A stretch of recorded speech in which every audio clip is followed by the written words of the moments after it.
Hello, hello, hello. Welcome back to my channel. I am Monet and you're watching Life is Monet. I'm sorry if you guys can hear this little siren that's going on outside of my house, but it's been going off for a while and it literally won't stop. I was trying to film some videos, but because of this thing that's going off, I decided to stop. But I want to film this really quick intro to let you guys know what we'll be reading in this vlog. So I read My Lovely Wife by Samantha Downing, and I really like the plot and like trope that's centered around an unstable relationship and like having a wife and a husband that you cannot necessarily trust because they're both keeping secrets. I wonder if I enjoyed My Lovely Wife because of Samantha Downing's writing, or if it also was because I think that I would enjoy more books like that. I currently have a couple of books that are centered around kind of like that trope, like domestic thrillers or domestic mysteries, but like more so focused on untrustworthy, unstable marriages. And I also have to read Gone Girl because of my TBR this month, which will include that. So we're gonna read Gone Girl, and then after that we'll be reading Rock, Paper, Scissors, and also Sometimes I Lie. Now, Sometimes I Lie and Rock, Paper, Scissors are both by the same author, so this will also be kind of like a taste test to see if maybe I can find a new author that I can read from in terms of like mystery thrillers, because it is hard out here. I haven't found many. Really right now all I really have is the author of The Push as well as Samantha Downing. Those are like the two authors that like I'm gonna grab whatever they put out no matter what. So I want to add to that because I love supporting authors. Now if you're watching this and you don't know what Gone Girl is about, Gone Girl is about this married couple. I don't know the name of the husband.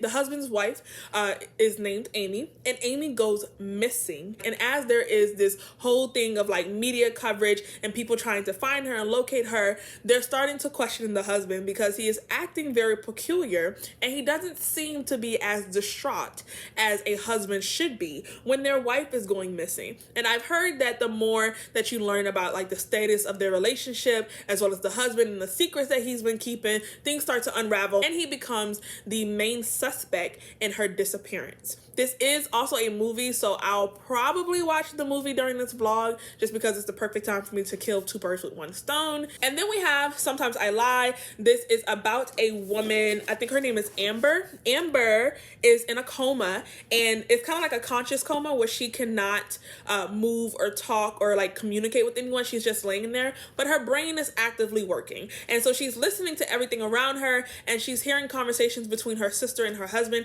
and she starts to think that maybe they have this relationship that has been occurring in secret, and maybe they have something to do with her being placed in this coma, and wondering whether or not her husband and her sister have actually been trying to kill her. And then lastly we have Rock, Paper, Scissors. This is about a couple.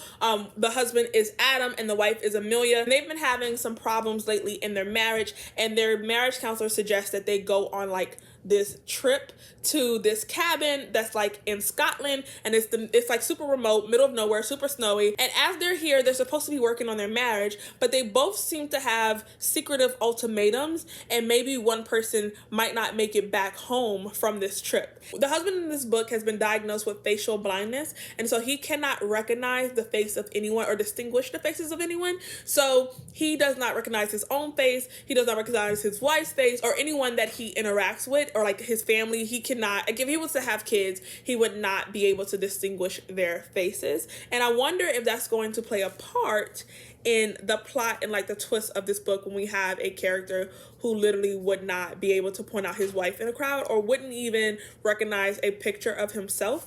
I don't know, but this one I'm excited for because it's super atmospheric and it's cold, and I am going to chill out for the rest of the day. I'm going to start me a fire in my fireplace, and when I get back to reading, I will check in with you guys.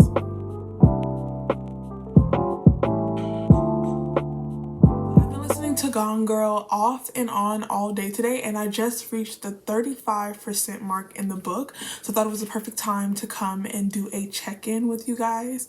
I have to say that like I really like the audiobook. I really like the husband as a narrator because he's like perfect at making himself seem like too obvious to be a suspect, if that makes any sense, because his entire inner dialogue is consistent of being unsure of what an innocent person would do, and you're unsure if he's thinking this hard because he doesn't want to appear guilty or if he's thinking this hard because he wants to seem innocent.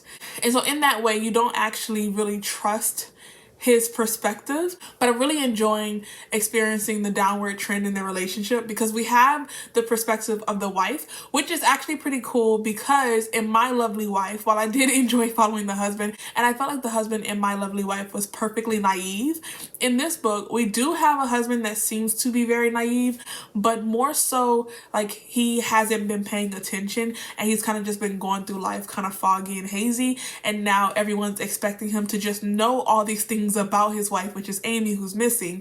And he's like, I've just kind of been going through the motions, which is very true in a marriage. You don't actually pay attention to everything that's happening around you. But now that he's being hit in the face with all the things that he doesn't know about his wife, he's trying to figure out what a husband who knew the answers to these questions would do. So it's very interesting. But we do get the wife's perspective, and all of her POVs are from the past. And she kind of describes how they fell in love, how she entered into the marriage, the kind of wife that she wanted to be, the kind of marriage that she wanted to have. And then there's this downward trend that kind of portrays him as a bad husband. And then in his perspective, we're 5 years into their marriage and they haven't been happy. They've been arguing a lot and they just haven't connected. And in his POV, she's painted out to be this wife that's always nagging, always being upset with him about like nuance and minuscule little things, and he just can't do anything to really satisfy her, and so he's kind of given up at that point. And then we have the wife where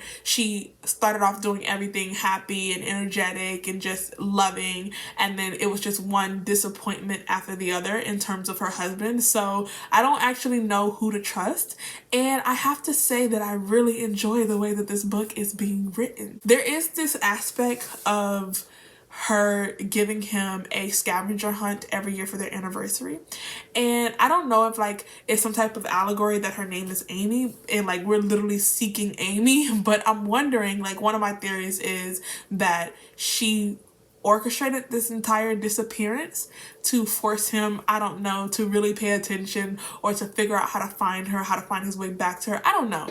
That's like one theory that I'm kind of floating around in my head. I don't think that she's dead. I don't think that. But I have no other inklings as to what's happening. Both Sometimes I Lie and Rock, Paper, Scissors are relatively quick reads, and I want to finish these books around the same time. And so since I just reached the 35% mark in Gone Girl, I'm going to pause on that book. Sometimes I Lie seems to be a little thinner in pages than Rock, Paper, Scissors, and it's 7 o'clock. And I'm probably going to read 30% of Sometimes I Lie, and then I'll check back in with you guys. It is just after midnight and I just reached 100 pages in Sometimes I Lie.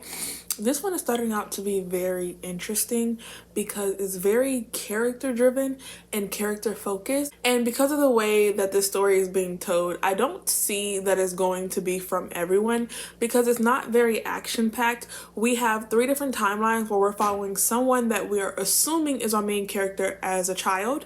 And then we're following our main character in the present day as she's laying in this bed and just taking in all this information around her.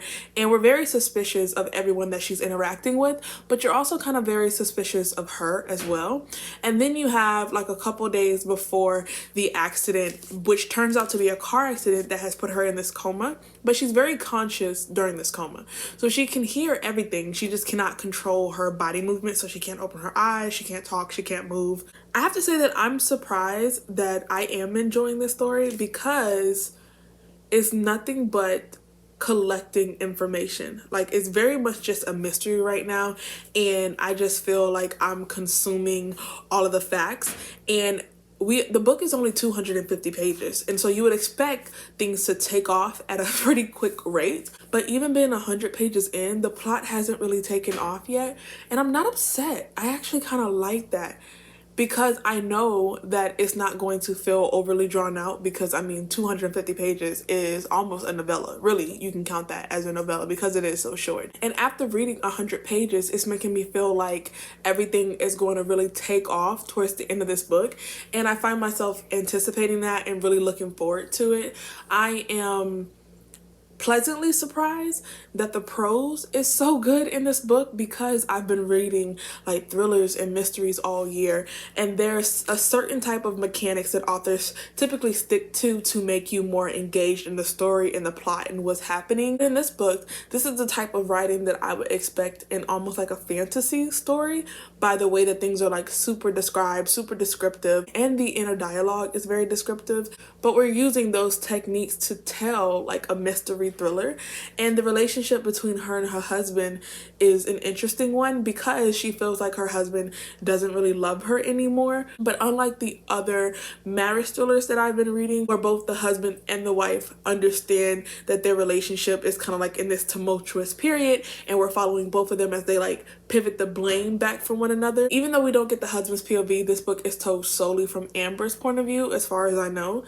It still, even then, seems like Amber has all these ideas in her head about the state of her marriage and how her husband sees her and how he feels about her. But it seems very much like a projection, as if Amber is having these feelings about her relationship, but she's putting it on her husband, or making her husband to blame for the things that are happening in their relationship. I don't want to say that she's unreliable, but in a way she kind of is, because you know that her story is very much one-sided, and that she's pumped full of ideas that she actually believes herself. This is stuff that she genuinely believes. And so while she is unreliable, it doesn't make me feel like she's a liar just yet. But the book is called Sometimes I Lie.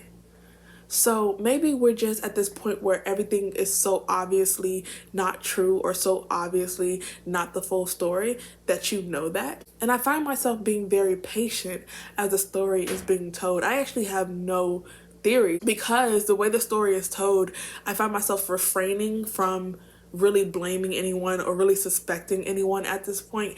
And every chapter is so short, and you get snippets of information that makes you want to be like, okay, there's more at stake, there's more at play, and I don't have all the facts to make any type of assumption. Which is interesting, because in most thrillers, authors will give you so much information to make you certain that one thing is true or another thing is true.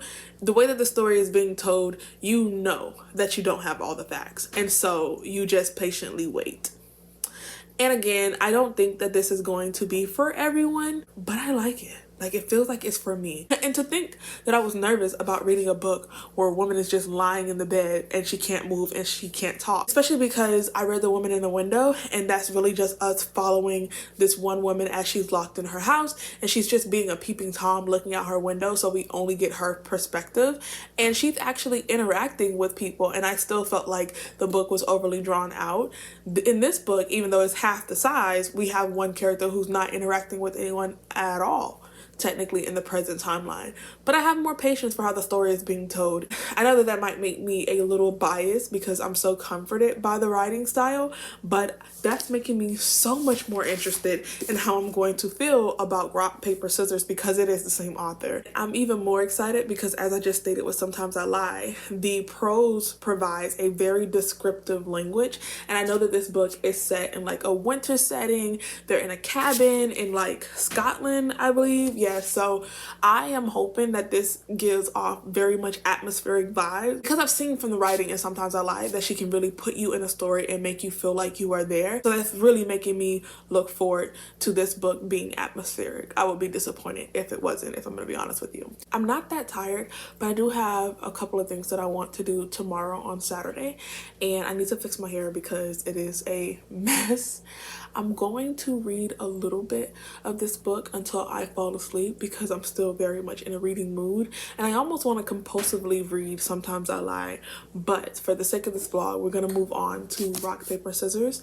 Just like before, I'm gonna check in with you guys at the 30% mark. Okay, so we just passed the 100 page mark in Rock, Paper, Scissors. Easiest 100 pages that I have read in a while. Like, so easily digestible. The atmospheric vibes are completely there. I'm very satisfied with that. Like, I feel like I can picture everything in this book. And I think it's really cool how she doesn't spend a lot of time describing things. So it's not like you have pages and pages of just like descriptive language, but there is just the perfect amount of descriptive language for you to be able to picture everything that's happening. And I feel like this book would be so easily adapted to TV because as you're reading it, you can already picture everything that's happening. Our married couple, first of all, like, we do get past snippets of the beginning of their relationship, but honestly the beginning of their relationship seems kind of rocky. It seems like they probably should not have married each other because they have been lying to one another, keeping secrets from one another. They've been distant from one another since the beginning. And this isn't a case of we were madly in love and somehow we lost the fire. It's more so like we should not have been together and we have been ignoring a lot of the problems that have been there since the beginning, and now everything's coming to a head and we no longer care to pretend like everything's okay. Like, at this point it is what it is, and maybe we just need to separate. Both the husband and the wife are keeping secrets.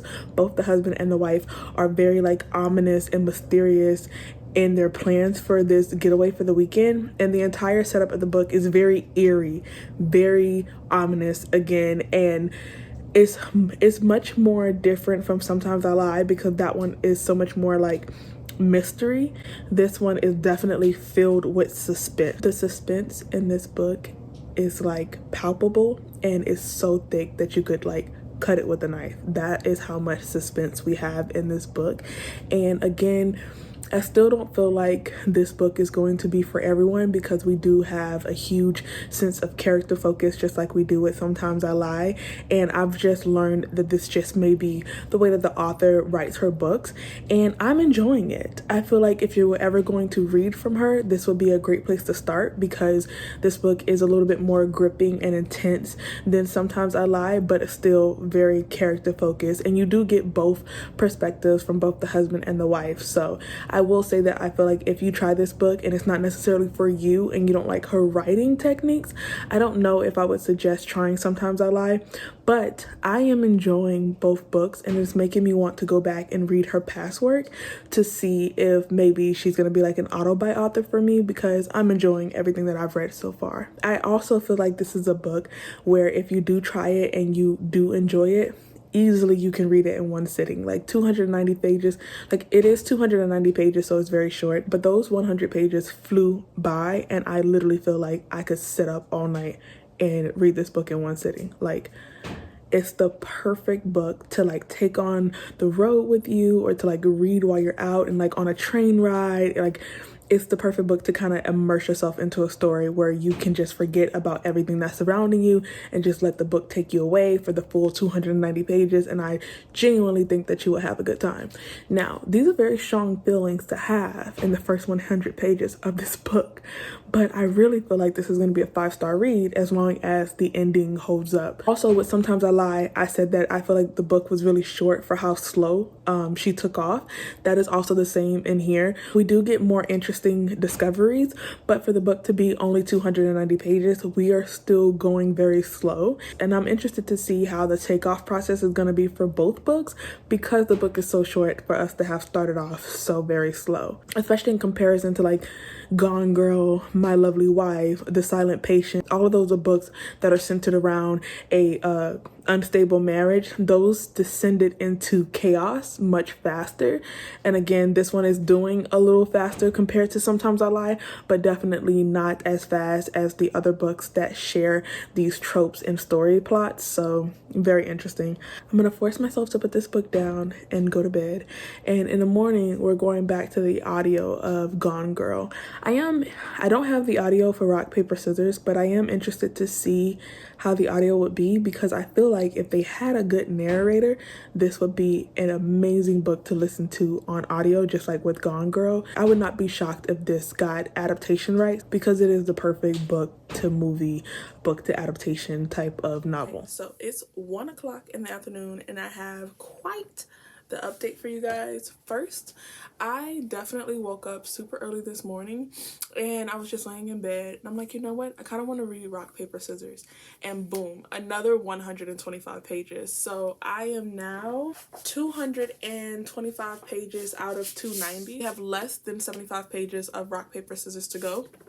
And I have to say that the story is still going very interesting. It's still extremely atmospheric. We do have more things happening in this book than we do in Sometimes I Lie. So while I still feel like Alex Feeney may not be for everyone in terms of their writing style, I do think that this would be a good place to start. From the two that I've read so far, of course, there's other books that she has written, but I will say that I would recommend starting here because you do get more interesting things happening here, and the suspense is so thick in this book. Like, it's crazy suspenseful. Now, there was an interesting development. We do have a third POV in this book, and it seems like a revenge story, kind of. But I'm not exactly sure because I still don't trust the husband and the wife, and they don't trust each other. And it's very clear that not only are they keeping secrets from one another and have been keeping secrets from one another since the beginning of their marriage, they both have ulterior motives for this trip. So I'm not exactly sure how the third POV comes into play. And maybe everyone just has an ulterior motive or like a background motivation for what they're doing or like for what this trip is supposed to end with. And of course, since I only have less than 75 pages left in the book, I have to be very vague in this update for all three books because I'm too close to the end and I don't want to say anything that's going to be spoilers, even if I don't know that they're going to be spoilers yet. But I will say that, like, of all three of the books, my assumptions have been pretty accurate, especially with Gone Girl. I am now, in terms of Gone Girl, because I'm listening to that one on audio, I'm now 65% done with Gone Girl, and that leaves me with about 3 hours of audio left. And the beginning of Gone Girl was actually very good, and then there is a part 2 in the book that is a drastic shift, and I am not a fan of the shift.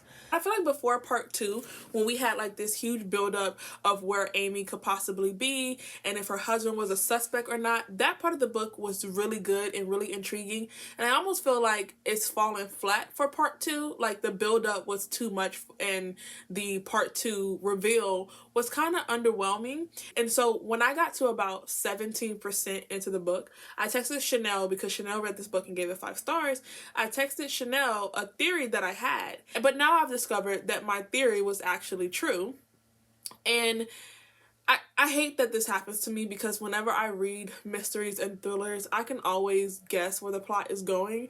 And if I can't guess where the plot is going, which is very rare, most of the time the reveal is very stupid and out of the blue. And I don't dislike that. Like, just because I read enough books to kind of see the storyline, that's not a fault to the author. I'm just really good at foreseeing where books are heading.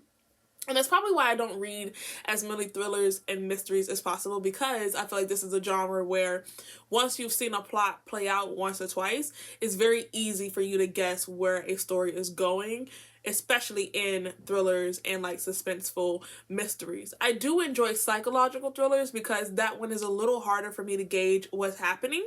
And so with that being said, I'm still enjoying Sometimes I Lie because this has now become something similar to a psychological thriller, and I am still unsure as to what is happening in the book and where things are going. And while I do enjoy the atmospheric prose and the suspense in Rock, Paper, Scissors, and this one is in comparison much slower and much character focused and very centered around a character, I feel like I'm going to enjoy the plot twist of this book more than the other two books, if that makes any sense. And so where we are in this book right now, because I did read Sometimes I Lie, I am 190 pages out of 258. So we have just about 70 pages of almost all of these books left to go. But we have discovered some things about our main character. There's now a new person coming into play in terms of the plot, and I'm unsure as to how each of these 3 characters will play a part, because I did not really suspect the husband of much in the beginning. And I still kind of feel like that's true. I feel like our main character had this perception in her head and was kind of projecting that on the husband. So I'm not exactly suspenseful of the husband or him being the cause of why she's in this coma. But if he is, then that would be a really cool plot twist, because I suspected him, analyzed him, and ruled him out in one fell swoop. So to find out that I was wrong would be very interesting. But we do still suspect the sister. And she assumed in the beginning of the book that it was the sister and the husband having an affair with one another, and that led to them trying to put her in this coma so they could possibly be together. And while I don't suspect the husband, I'm still very suspicious of the sister. There is a lot of like dream sequences in this book, so there's a lot that's happening because we're following a child in the past, we're following our character in the present, we're following our character a few days. I think my light just died, but the light is fine, so we're just going to move on. But like I was saying, we're following a character in the past that is a child. Then we're following our main character in the present in her coma. And then we're following her about 2 weeks or a week before the coma incident. And there's a lot happening, but even within that, our main character is having like these illusions. I don't want to say hallucinations, but she is having these illusions that kind of come across as dream sequences. So this book is so centered around one person's inner dialogue. You're in the head of every POV that you follow. You're just collecting a bunch of information and you're not sure of the equation. I feel like I have all of the information I need to plug it into the equation, but I'm just not exactly sure what the equation is. And I kind of like that because I feel kind of stumped a little bit. I'm still feeling like Alex Feeney is the author for me because I do enjoy the writing. I do enjoy being inside our character's head. Like, to spend this amount of time in someone's head and still be unsure of what's happening and still be unsure of whether or not they're a reliable character, I like that.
I just reached 80% in Gone Girl.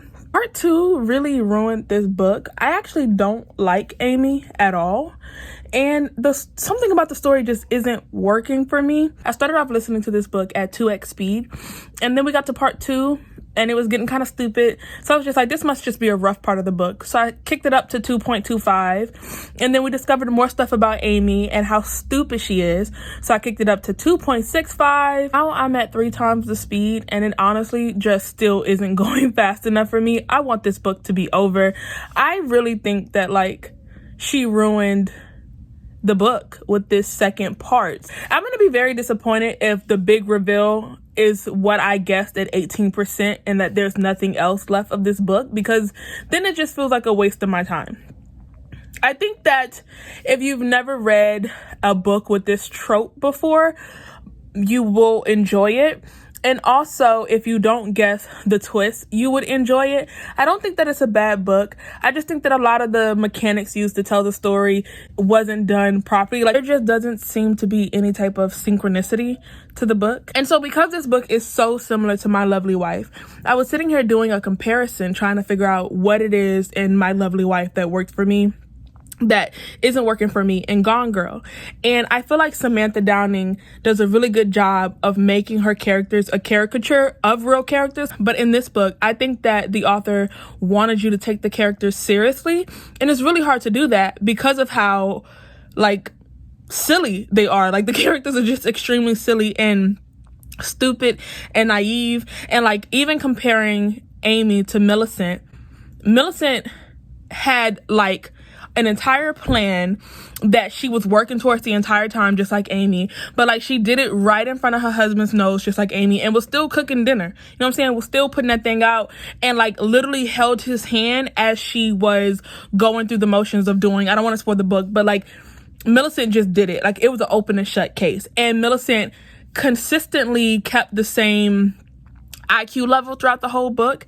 I think that I don't like how Amy was built up to be like this extremely maniacal person who can, like, plan things to the T, and now we're getting snippets of her making bad decisions, I guess, where her character went wrong, or, like, where her plans went wrong. And I guess that would be kind of like a spoiler, and if that is a spoiler, I'm sorry, but Amy is actually not dead where I am in the book. Now, she may still die in the future, I don't know, but right now she's not dead. And I don't like the inconsistency in her character. And it's weird that she's the mastermind behind this, but her intelligence seems to be inconsistent. Again, there's no synchronicity. I'm not digging it. I want this book to be over. I, unfortunately, am just up to here with Gone Girl. And even at 3 times the speed, I still have an hour and a half left to listen to. And I don't want to do that. So I'm going to switch back to rock, paper, scissors, finish that. And then hopefully before this night is over, I can will myself to finish Gone Girl, and also hoping that the movie is good. But now we're just hoping a lot. Just finish rock, paper, scissors. I have so many thoughts about this book. Was it absolutely mind-blowing? No. But was I disappointed? No. I feel like everything made sense, and the book does end with quite a few loose ends.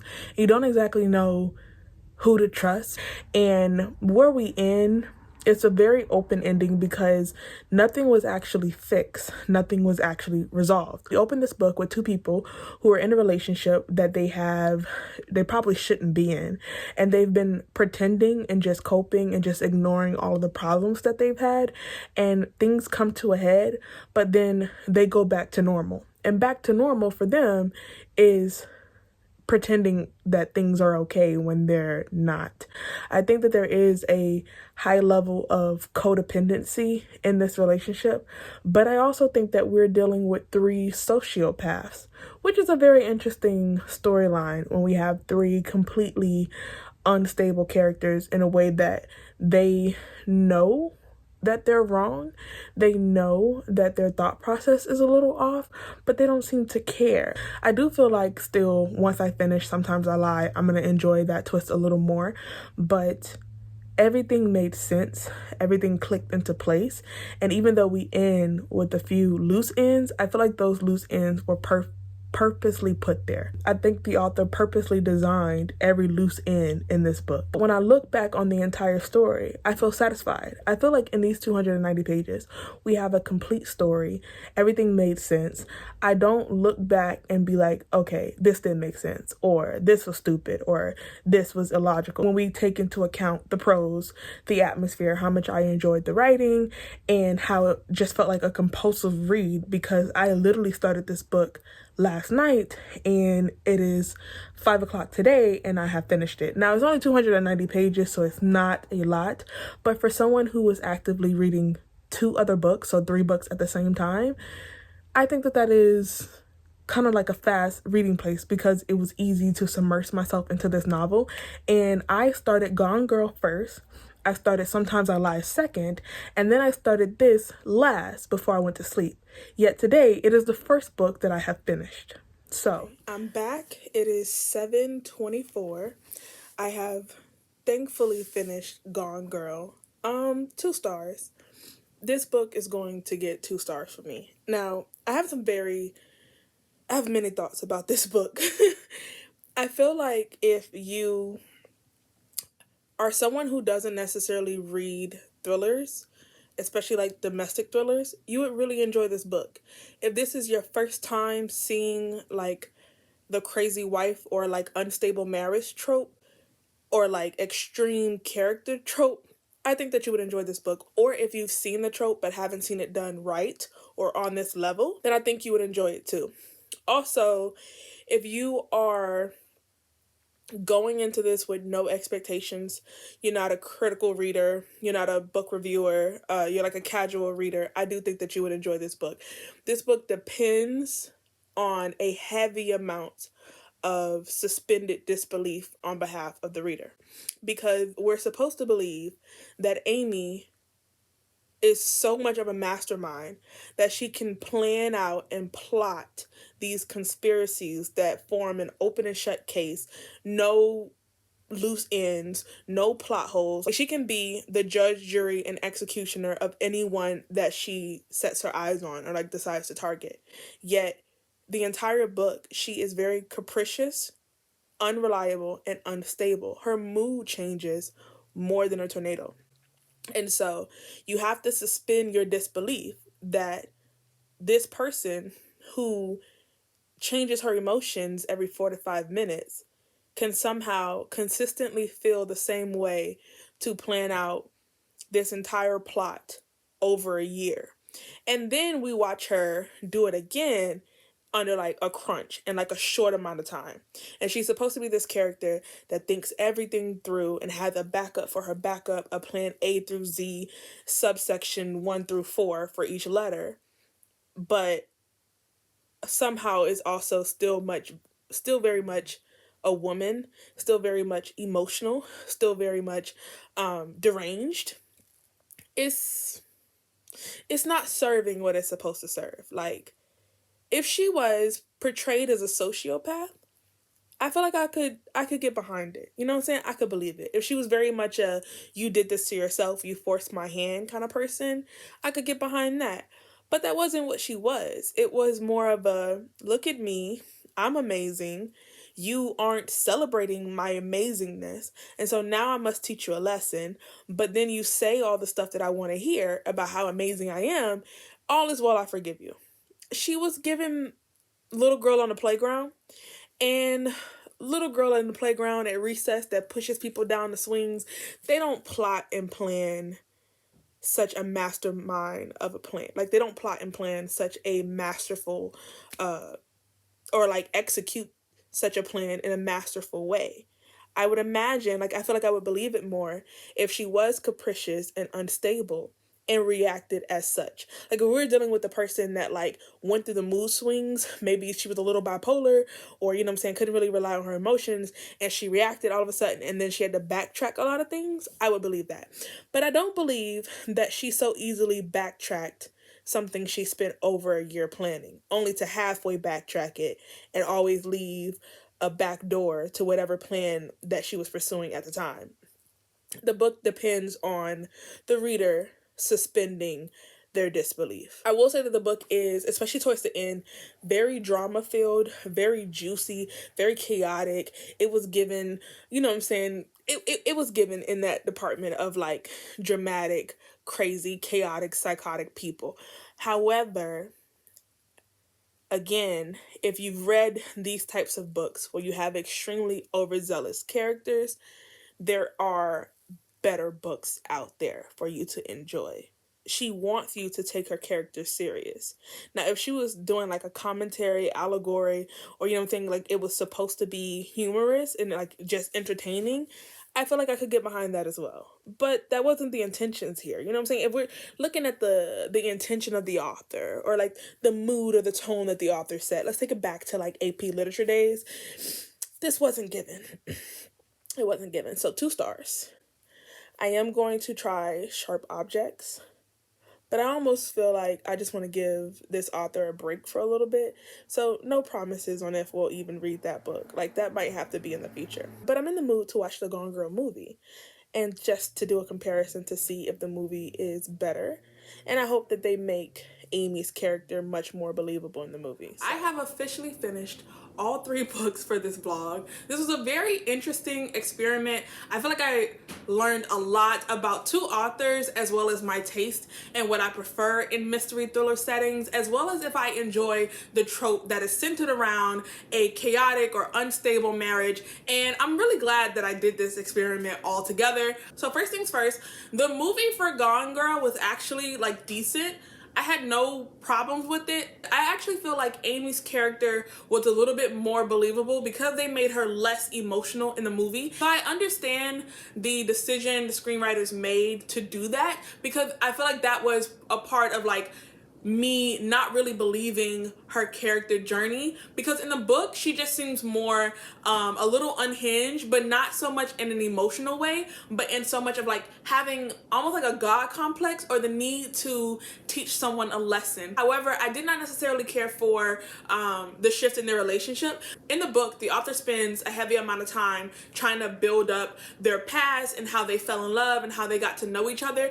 And at some points in the book, when you're reading Gone Girl, they seem almost like, this is like far-fetched, but maybe like the Joker and Harley, how they are emotionally twisted with each other, how they could be so filled with like hate that it comes across still as passion, and they somehow still have this weird sexual attraction to one another that no one else would understand. That was in the book, but in the movie it wasn't so much like that, and it just felt very flat in that area. Overall, I feel like the movie stuck to the script for the book almost entirely. Like, you could just watch the movie and you would have almost everything that was in the book. There was maybe 1 or 2 aspects in the book that was quite prevalent. Not prevalent in so much as like they were important, but I just remember them being in the book but not being in the movie. But overall, I feel like this isn't a situation where the book is better than the movie or the movie is better than the book. I feel like you could either read the book or watch the movie and you would be fed almost entirely the same story.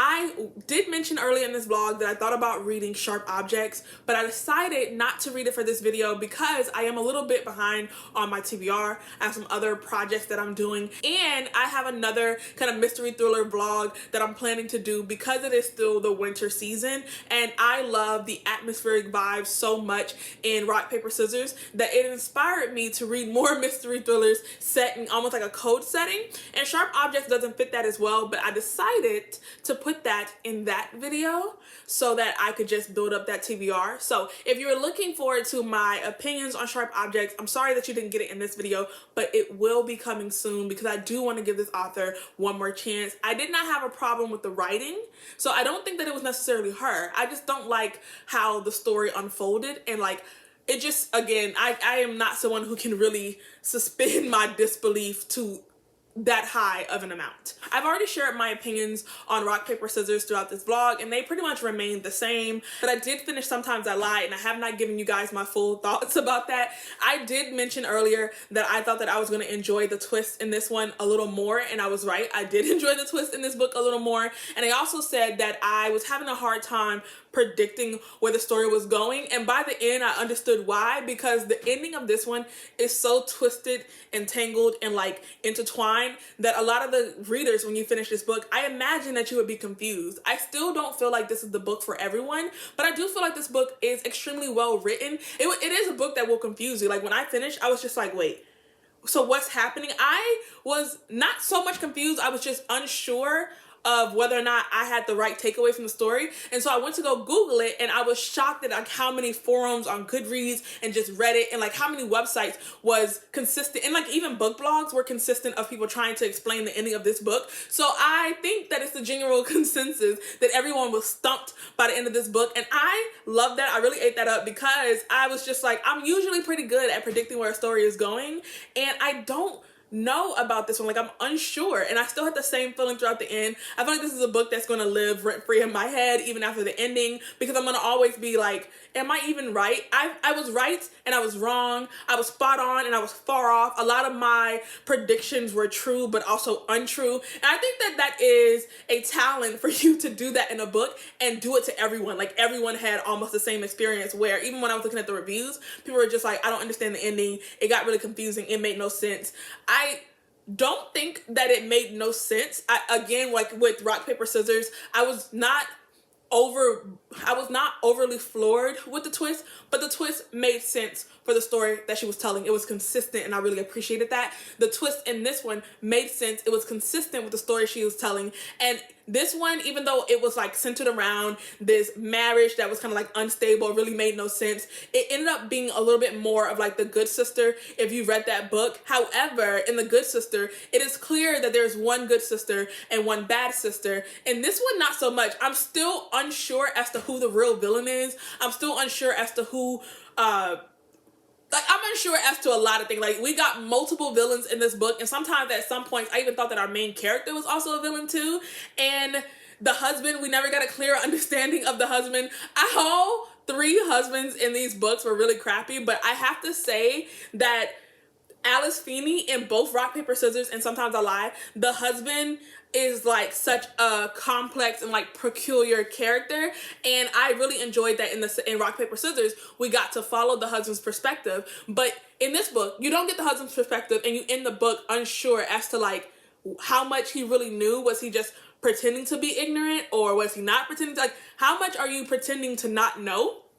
And when we get to Rock, Paper, Scissors, you do get the husband's perspective, but at the end of the book, you're still like, how much is he pretending to not know? Like, I think he knows more than he's letting on, but at the end of that book as well, you're still like, I don't know if the husband was being like naive or like purposely ignorant, or like purposely ignoring all of the signs that was in front of their face. I don't know. But Alex Feeney, between these two books, is now an auto-buy author for me. I would be very careful with my recommendations in terms of like her books, because of how complex they are, how slow they can be, how centered around a main character they can be. And I've noticed that she doesn't try to like stump the readers, because I've seen in so many mystery thrillers that these authors will try to come up with like these crazy, outrageous, out of the blue plot twists just to have you like so confused. I don't feel like Alice Feeney feels the need to do that. I feel like the way that her writing is, I would love to see her jump into different genres, because she is not an author that I see being boxed into the mystery thriller section by the way that she tells her story. And her stories are consistent. I think that she's an author that cares more about consistency than stumping the readers or having everybody exceptionally mind blown. And even with that being said, the twists in her book I did enjoy for both of them. So I'm looking forward to reading more of her backlist. So with this, I was so confused, because the lowest I would give this book is a 3.5. And I feel like when I was done, I wanted to give it like a 3.5 or a 4. But then I sat there, and then like all this stuff just started coming to me, and it was just like me calculating things, and I'm just like, I kind of want to give this book 5 stars. Like, I did not rate this book because I feel like my feelings towards it is much more complex than I can put in a number right now. But if I had to, the lowest I would go is a 3.5, which is actually still a really good rating. And then the highest I could go is 5 stars. And in a lot of ways, I almost think that this was a psychological thriller when you think about it. I don't know. But I gave this one kind of no rating, but we're ranging between 3.5 to 5. I gave Rock, Paper, Scissors. What did I give Rock, Paper, Scissors? I think I gave this 4 stars, but even like after being done, I want to give it 5 stars. Like, I kind of want to go back and give both of these books 5 stars for completely different reasons. I'm actually very glad that I read both of these books at the same time, and that my brain can separate the difference in like how I feel about these two books. Now with Gone Girl, we gave that 2 out of 5 stars. As I mentioned before, a lot of the things just weren't believable for me, but I am going to try the next extremely popular book by that author, and I'll probably read it when I read one by one, and I'll try to vlog that for you guys too. Thanks for watching my vlog. If you've made it to the end of this video, leave me a little snowflake, and I will see you guys next time.